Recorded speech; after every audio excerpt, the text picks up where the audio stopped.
Welcome back to our For Kids' Sake special, The Lion King, Backstage Pass.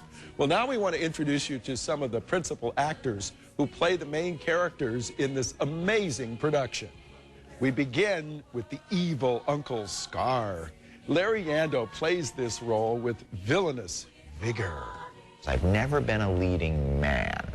I've always been a character leading guy, you know what I mean? Even when I was 15, so I always got to play juicy parts, like the interesting ones, the people that are just off center. So, and that sort of fits right in with Scar, because you have to have some really, go to some dark places to be able to sort of play those scenes, I think. And at the same time, you have to be able to throw off some one-liners that are the best in the show. You know what I mean? So it just sort of played to what I sort of do, I think. I despise guessing games. Those who remember Scar from the animated film often comment that Larry has Scar's voice down cold. But this next bit of information might surprise you. I know everyone says to me when I hear, oh, of course you're Scar, you sound just like Scar. But I've never seen the movie, I've never seen the animated, and I've never seen the show. So it's not like I've heard anybody do it. Now, the people who cast it, they might have heard something in my Larry's voice that was sort of rings correctly for Scar, and that's probably part of it. But I didn't affect anything because I didn't know. I saw the movie when it came out years ago, and I remember being awestruck. Adia, Ginneh, who plays Nala, was a teenager when the Disney movie came out. She couldn't get enough of The Lion King.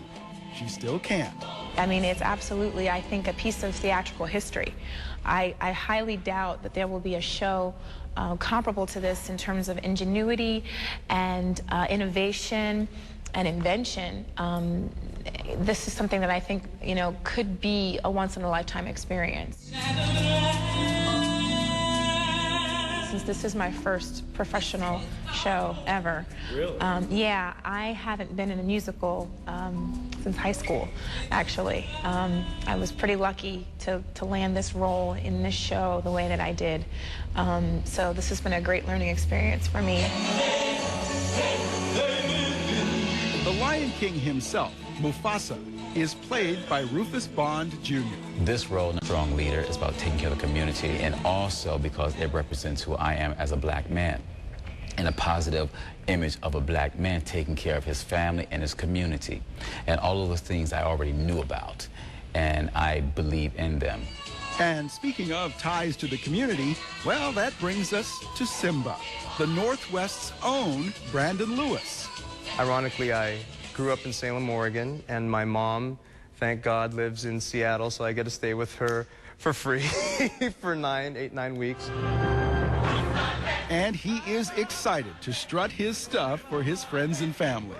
It's going to be great because to be able to, 6 years later, in such a wonderful project like The Lion King, for me, I'm really proud of not only of the work that I've done, but the show is so rich with culture, and it's a story about humanity and about life and about celebration of knowing your worth and finding your way, and I think is a powerful message no matter how or where you hear it. And the Pacific Northwest is great enough as it is because it's a great place to grow up. You know, people are so communal, people are so friendly, it's rich with nature, and to be able to take something like this and be able to take it to a place where I know that people are really going to get the message and really appreciate it, and to be able to have a close personal connection and know there are going to be a few people out there that know me from when I was a kid is going to be really special. And for me to touch people that helped get me to where I am is really going to be a treat for me. When we return, we're going to take you backstage to meet Zazu and some of the other puppets in the show. We're also going to meet the woman who is responsible for making sure that they all behave.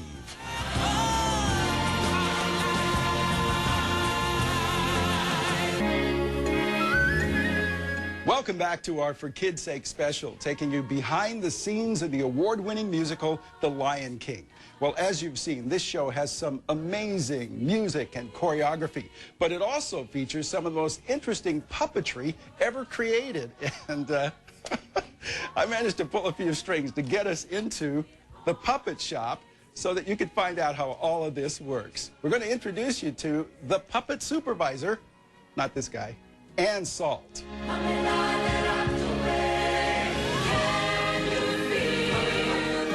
We have over 250 puppets and masks in the show. I'm actually very familiar with them. I was part of the original build of the show, so they, you know, they're kind of like all my children. Although the show teaches us that Hakuna Matata means a worry-free philosophy, creating and maintaining all of these puppets is not without stress. Yeah, it's quite an amazing show. There's a lot to look after, a lot of responsibility. We check all the principal puppets before the beginning of every show. So we go around and we check the mechanicals, we check that, make sure strings aren't broken and that things are operating correctly, and then we get ready for the show. You want to connect with both the puppet and the actor, and I think you see that during the show. It's quite unique to The Lion King. They become the animal. It's estimated that it took more than 15,000 hours to build all of these puppets and masks. And once you see some of the gadgetry behind them, that's not hard to believe. This is Scar. He's one of the main characters in the show. And he wears this mechanical unit, very cleverly disguised under his costume. There's a cable that runs up the back of his costume and down his arm, and then it's controlled by this finger control, also under his costume. And he has two movements, the mask and the boom. In a production as big as this one, even some of the principal puppets have understudies, such is the case with this guy. This is Zazu. He's one of the main characters in the show, and we love him. So now, this is all kinds of mechanical stuff going on here. First of all, what's the neck made of? How does that work? The neck actually is a little baby slinky, and we cover it in stretched spandex, and then we stitch the feathers on, which are actually made out of parachute silk. Oh my goodness. Okay, and now you have all this apparatus in your hand. What does all that do? Yep, this manipulates the mouth on a little string motion. Wow. And okay. Bungee. And what does the other one do? And the other one, this manipulates the eyelids for both up and down. And they're also on little springs inside the head. And of you too. Really? Yep. Check this out. We'll be back with more of our For Kids' Sake special right after this.